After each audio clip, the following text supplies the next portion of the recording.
Dear students, we have already seen in the previous class how to evaluate the double integrals when the limit of x and y given directly in the question.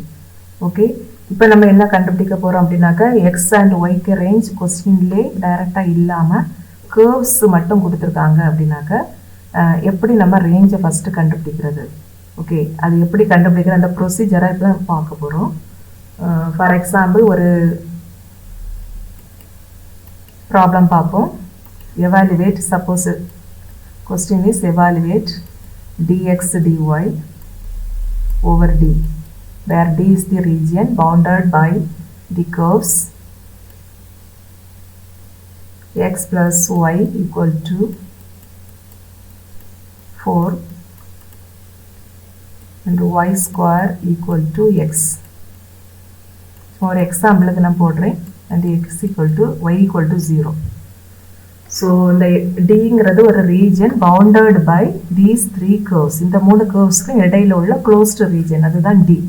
So using these curves, first draw the diagram, find the closed region, then find the range. Okay, so first நம்ம diagram போட போறோம். இந்த டைப்ல வரக்கூடியதுக்கு எல்லாம் நீங்க first diagram தான் போட்டுக்கணும். So இது x axis, இது y axis. First நம்ம இந்த லைன் போட போறோம். x plus y equal to 4. இது எப்படி வரையணும் அப்படினாக்க x axisல 4ங்கற பாயிண்ட் சப்போஸ் இதான்னு வெச்சுக்கோங்க. அந்த பாயிண்ட் ஃபிக்ஸ் பண்ணனும்.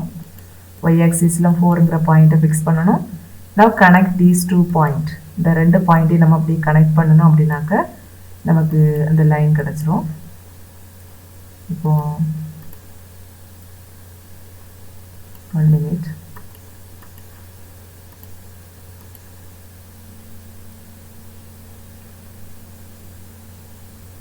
Okay students, in the line order name x plus y equal to 4. The next வந்து அடுத்ததா உள்ளக்கு y square equal to x வரைய போறோம். y square equal to இங்க plus x. So x axis plus x வந்து right sideல இருக்குது. So இந்த y square equal to xங்கற அந்த curve வந்து நான் ஆல்ரெடி parabola எப்படி வரையணும்னு சொல்லி தந்திருக்கேன். So இது இப்படி right sideல வரும். அந்த curve அப்படி வரையணும். சரியா? So இந்த லைன் தான் y square equal to x. Next வந்து y equal to 0. y equal to 0னா y axisல உங்களுக்கு தெரியும் 0ங்கற பாயிண்ட். இதுதான் y axis. அதுல இந்த பாயிண்ட் தான் 0. அந்த பாயிண்ட் வழியா வரையணும் line. And also perpendicular to y axis இருக்கணும். That is இந்த லைன். இந்த லைன் தான் y equal to 0ங்கற line. That is x axis. அதுதான் y equal to 0 இருக்கும்.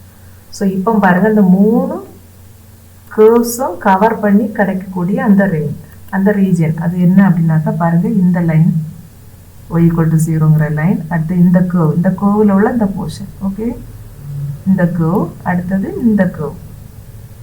மூணு curve-உம் கவர் பண்ணி நமக்கு ஒரு ட்ரையாங்கிள் போல ஒரு ஷேப்ல கிடைச்சிருக்கு. இதுதான் அந்த க்ளோஸ்ட் ரீஜன். ஓகே, இவ்வளவுதான் நமக்கு D. சோ Dங்கிறது இந்த ட்ரையாங்கிள் ஷேப்ல உள்ளது. இப்போ நமக்கு பாருங்க ஃபர்ஸ்ட் dx ன்னு இருக்குது. So first integrating with respect to x. So x ஓட லிமிட்ட ஃபர்ஸ்ட் கண்டுபிடிக்கணும். So x axis இங்க horizontal axis. ஓகே, சோ நமக்கு ஹரிசாண்டலா ஒரு ஸ்ட்ரிப் போட போறோம். So x ஓட ரேஞ்ச் ஃபர்ஸ்ட் கண்டுபிடிக்கணும்னா நம்ம ஹரிசாண்டல் ஸ்ட்ரிப் போடணும். draw any horizontal strip. Okay, எனக்கு x axis ஹரிசாண்டலா இருக்குறதுனால நீங்க இப்படி ஹரிசாண்டல் ஸ்ட்ரிப் போட்டு பாருங்க. அப்படி மேலே கீழே நிறைய இடத்துல போடுங்க. அதுக்கு லெஃப்ட் எண்ட் எந்த கர்வ் டச் பண்ணுதோ அந்த கர்வ்ல இருந்து x க்கு வேல்யூ நீங்க கண்டுபிடிக்கணும். அதான் லோவர் லிமிட். ஓகே, சோ இங்க இப்ப பாருங்க லெஃப்ட் ஹேண்ட் இந்த மூணு ஸ்ட்ரிப் போட்டுருக்கும். மூணு ஸ்ட்ரிப்புமே இந்த கர்வ் தான் கட் பண்ணுது. இந்த கர்வ்ல தான் டச் பண்ணுது. இந்த கர்வ்ல x ஓட வேல்யூ y ஸ்கொயர். இங்க கொடுத்திருக்கு பாத்தீங்களா, y square equal to x. அப்ப x ஓட லோவர் லிமிட் வந்து y ஸ்கொயர். y ஸ்கொயர்ல இருந்து போகுது. and அப்பர் லிமிட் எப்படி பார்க்கணும்னா இந்த ஸ்ட்ரிப்புக்கு ரைட் ஹேண்ட பார்க்கணும். இந்த ஸ்ட்ரிப்புக்கு ரைட் ஹேண்ட் பாருங்க சேம் கர்வ்ல டச் பண்ணுது. இந்த கர்வ்ல தான் டச் பண்ணுது. இந்த கர்வ்ல இருந்து x ஓட வேல்யூவை நீங்க கண்டுபிடிக்கணும். அதுதான் அப்பர் லிமிட். இந்த கர்வ்க்கு name x plus y equal to 4. அப்ப x க்கு value 4 minus y. So x ஓட upper limit 4 minus y. So இதோட x ஓட அப்பர் லிமிட். இப்போ நம்ம y க்கு ரேஞ்சை கண்டுபிடிக்கணும். ஓகே, y க்கு ரேஞ்ச் கண்டுபிடிக்க என்ன செய்யணும் அப்படினாக்க இந்த ஸ்ட்ரிப் இருக்கு பாத்தீங்களா, ஆல்ரெடி நம்ம வரைஞ்சு வச்சிருக்கோம்ல, அந்த ஸ்ட்ரிப் அப்படியே கீழ நோக்கி மூவ் பண்ணணும். இந்த வரைக்கும் வரும். அது ஸ்ட்ரிப் அப்படியே கீழ நோக்கி இழுங்க. இழுக்கிறப்ப என்ன ஆகும், இந்த லைன் இதுதான் நமக்கு அந்த டயக்ராம்ல உள்ள அந்த க்ளோஸ்ட் ரீஜன்ல உள்ள லோவர் எண்ட். இந்த எண்டில் வந்து டச் ஆகிட்டு அப்படியே நிற்கும், அதுக்கு கீழே போகாது. அப்போ இந்த லைனில் ஒய்க்க வேல்யூ எதுவோ அதுதான் ஒய்க்க லோவர் லிமிட். சரியா? இப்போ பாருங்க, ஒய்க்கு lower limit y equal to 0ன்னு வருது. இதே இது அப்பர் லிமிட் கண்டுபிடிக்க என்ன செய்யணும் அப்படின்னாக்கா இந்த ஸ்ட்ரிப்பை அப்படியே மேலே நோக்கி மூவ் பண்ணணும். ஸோ ஒய்க்கு லோவர் லிமிட் நமக்கு தெரிஞ்சாச்சு, ஒய்யோட லோவர் லிமிட் 0. இப்போ அப்பர் லிமிட் கண்டுபிடிக்க என்ன செய்யணும்னா இந்த ஸ்ட்ரிப்பை அப்படியே மேலே நோக்கி மூவ் பண்ணணும். அப்படி போய் இந்த பாயிண்ட் வரைக்கும் தான் போகும். இதுதான் அப்பர் லிமிட். இதில் ஒய்க்க வேல்யூ எப்படி கண்டுபிடிக்கிறது? இந்த பாயிண்ட்டு இது வந்து ஏன்னு வச்சுக்கோங்களேன். A be the point of intersection of these two curves. இந்த கர்வும் டச் பண்ணுற அந்த இன்டர்செப்ட் பாயிண்ட். அப்போ ரெண்டு கர்வ் இருக்குது இங்கே. இதெல்லாம் ஒய் ஸ்கொயர் ஈக்குவல் டு எக்ஸுங்கிற பாயிண்ட்டும் இந்த x plus Y equal to 4ங்கிற பாயிண்ட்டும் இந்த ரெண்டு கர்வும் டச் பண்ணக்கூடிய அந்த இன்டர்செப்ட் பாயிண்ட் தான் ஏ. இந்த பாயிண்டில் ஒய்க்க வேல்யூ என்ன? அதுதான் நமக்கு அப்பர் லிமிட் ஆஃப் ஒய். அதை எப்படி கண்டுபிடிக்கிறதுனா இந்த ரெண்டு ஈக்குவேஷனையும் சால்வ் பண்ணணும். சால்வ் பண்ணுறப்ப உங்களுக்கு வேல்யூஸ் கிடச்சிரும். சப்போஸ் உங்களுக்கு சால்வ் பண்ணுறப்ப எக்ஸுக்கு வேல்யூவும் 2, ஒய்க்கு வேல்யூவும் 2ன்னு கிடச்சிது அப்படின்னாக்க, எக்ஸாம்பிளுக்கு சொல்கிறேன், இந்த ஏங்கிற பாயிண்ட் 2,2. அப்போ இதில் இந்த ஏங்கிற பாயிண்டில் ஒய்க்க வேல்யூ 2. அப்போ நமக்கு இந்த ஸ்ட்ரிப்பை மேலே மூவ் பண்ணுறப்ப இந்த 2ல் வந்து ஸ்டாப் ஆகிடும். ஸோ ஒய்யோட அப்பர் லிமிட் 2. இதுதான் இந்த ரேஞ்சு கண்டுபிடிக்கக்கூடிய ப்ரொசீஜர். ஓகே, சப்போஸ் இதே ப்ராப்ளத்தில் இதே டயக்ராமில் ஃபர்ஸ்ட் டிஒய்யும் நெக்ஸ்ட் டிஎக்ஸும் இருந்தது அப்படின்னா என்ன செய்யணும் அதை பார்க்க போகிறோம். ஸோ சப்போஸ் இதே கொஸ்டின் இங்கே இப்படி இருக்குதுன்னு வச்சுக்கோங்க. ஃபர்ஸ்ட் டிஒய் தென் டிஎக்ஸ் இருக்குது. ஓகே, ஃபர்ஸ்ட் அதே போல் நான் ஒரு டயக்ராம் போடுறேன். இப்படி இருக்குது டயக்ராம். இது எக்ஸ் ஆக்சிஸ், இது ஒய் ஆக்சிஸ், அண்ட் இதுதான் ஒய் ஈக்குவல் டு 4ங்கிற பாயிண்ட். இது ஒரு எக்ஸில் உள்ள 4ங்கிற பாயிண்ட். அண்டு ரெண்டையும் கனெக்ட் பண்ணுறேன். இந்த லைனுக்கு நேம் தான் X plus Y equal to 4. அடுத்த ஒய் ஸ்கொயர் ஈக்குவல் டு எக்ஸுங்கிற அந்த கர்வை போடணும். டி போடுறோம்.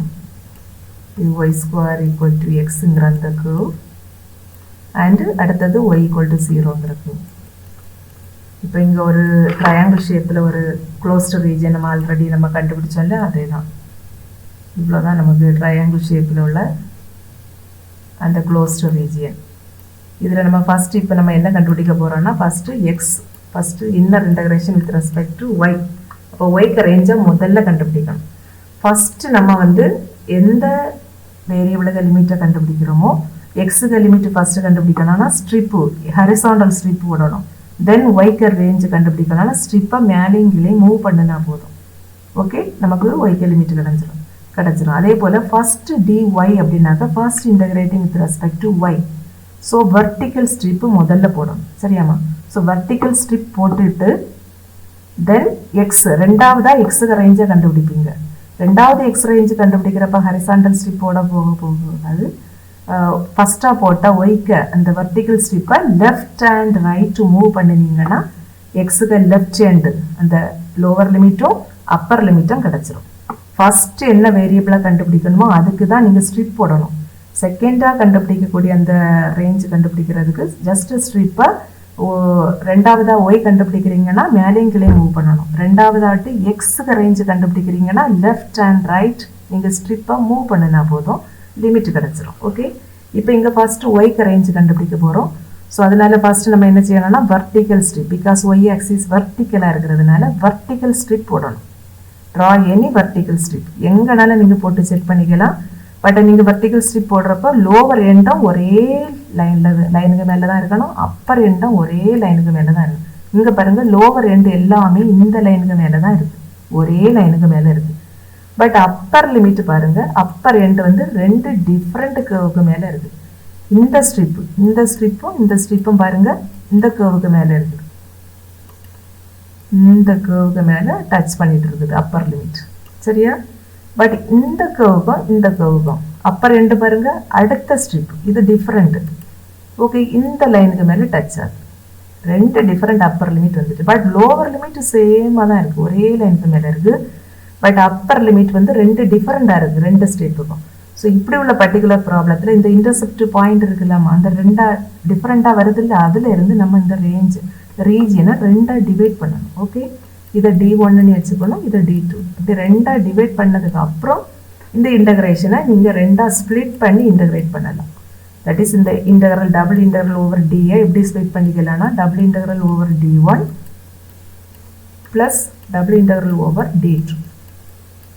ரெண்டு இன்டகிரேஷனை நீங்கள் கண்டுபிடிக்கணும். இங்கே dy dx, இங்கே அதே போல் dy dx. ஸோ இங்கே ஃபஸ்ட்டு y இருக்கிறதுனால நம்ம இங்கே ஹரிசாண்டல் வெர்டிகல் ஸ்ட்ரிப் போட்டிருக்கோம். இப்போ பார்ப்போம் d1ல் என்ன ரேஞ்சு, d2ல் என்ன ரேஞ்சுன்னு தனித்தனியாக கண்டுபிடிக்க போகிறோம். ஸோ ஆன் d1 ஒய்க்கு ரேஞ்சு ஃபஸ்ட்டு கண்டுபிடிக்க போகிறோம். ஒய்க்கு ரேஞ்சு கண்டுபிடிக்கிறது தான் இங்கே வெர்டிகல் ஸ்ட்ரிப் போட்டு வச்சுருக்குறோம். அதுக்கு லோவர் எண்ட் எதில் இருக்குது பாருங்கள், இந்த லைனுக்கு மேலே இருக்குது. ஓகே, லோவர் எண்ட் அப்படியே இந்த லைனுக்கு மேலே இருக்குது. இந்த லைனில் ஒய்க்கு வேல்யூ 0. ஸோ ஒய்க்கு லோவர் லிமிட் 0. இப்போ அப்பர் லிமிட் பார்க்க போகிறோம். இந்த ஸ்ட்ரிப்புக்கு அப்பர் எண்ட் எதை டச் பண்ணுதுன்னு பார்க்க போகிறோம். ரெண்டு ஸ்ட்ரிப் போட்டு வச்சுருக்குறோம். அதுக்கு அப்பர் லிமிட் பாருங்கள், இந்த கேர்வுக்கு மேலே தான் இருக்குது, இந்த கேர்வுக்கு மேலே இருக்குது. இதில் ஒய்க்கு வேல்யூ என்ன பாருங்கள், இந்த கேர்வுக்கு name y square equal to x. அப்போ ஒய்க்கு value root x. Y square equal to எக்ஸ்னா ஒய்க்கு value root x. Okay, next எக்ஸுக்கு ரேஞ்சு கண்டுபிடிக்கணும். ரெண்டாவதாட்டு தான் எக்ஸுக்கு ரேஞ்சு கண்டுபிடிக்க போகிறோம். ஸோ ஆல்ரெடி போட்ட வர்டிகல் ஸ்ட்ரிப்பை லெஃப்ட் அண்ட் ரைட் மூவ் பண்ணணும். ஓகே, அகெயின் ஹரிசாண்டல் ஸ்ட்ரிப் போடக்கூடாது. ஒரு லிமிட் கண்டுபிடிக்கிறது தான் ஃபஸ்ட்டாக எதை கண்டுபிடிக்க போகிறோமோ அதுக்கு தான் நீங்கள் ஸ்ட்ரிப் போடணும். தென் செகண்டாக கண்டுபிடிக்கிற அந்த ரேஞ்சுக்கு ஜஸ்ட்டு மூவ் பண்ணினா போதும். ஸோ இந்த வெர்டிகல் ஸ்ட்ரிப்பை லெஃப்ட் டு ரைட் மூவ் பண்ணுறப்ப என்னாகும் பாருங்கள், இது அப்படி லெஃப்ட் மூவ் பண்ணுறப்ப இந்த பாயிண்ட்லேருந்து ஸ்டாப் ஆகும். இதில் எக்ஸோட லிமிட் வந்து 0. இப்போ அப்பர் லிமிட் பார்க்க போகிறோம். அப்பர் லிமிட் கண்டுபிடிக்கிறது அந்த ஸ்ட்ரிப்பை ரைட்டு மூவ் பண்ணணும். இந்த இருக்கக்கூடிய ஸ்ட்ரிப்பை அப்படியே ரைட் ஹேண்டில் மூவ் பண்ணுறப்ப இந்த லைனில் வந்து ஸ்டாப் ஆயிடும். இந்த லைனில் எக்ஸுக்கு வேல்யூ எதுவோ அதுதான் எக்ஸுக்கு அப்பர் லிமிட். சப்போஸ் இந்த பாயிண்ட்டை நம்ம சால்வ் பண்ணுறப்ப 2,2 வந்துருக்குன்னு வச்சுக்கோங்க. அப்போ இந்த லைனோட நேம் எக்ஸ் ஈக்குவல் டு 2 ஆயிடும். இந்த லைனோட நேம் எக்ஸ் ஈக்குவல் டு 2. அப்போ எக்ஸுக்கு அப்பர் லிமிட் இங்கே 2. சரியா? ஸோ d1ல் இதுதான் ரேஞ்ச். தென் d2, ஆன் d2ல் என்ன ரேஞ்சுன்னு அடுத்தது பார்க்க போகிறோம். ஸோ d2லே அதே போல் ஃபஸ்ட்டு வந்து dy integration with respect to ஒய்க்கு இருக்குது. ஸோ நீங்கள் வெர்டிகல் ஸ்ட்ரிப் போடுவீங்க.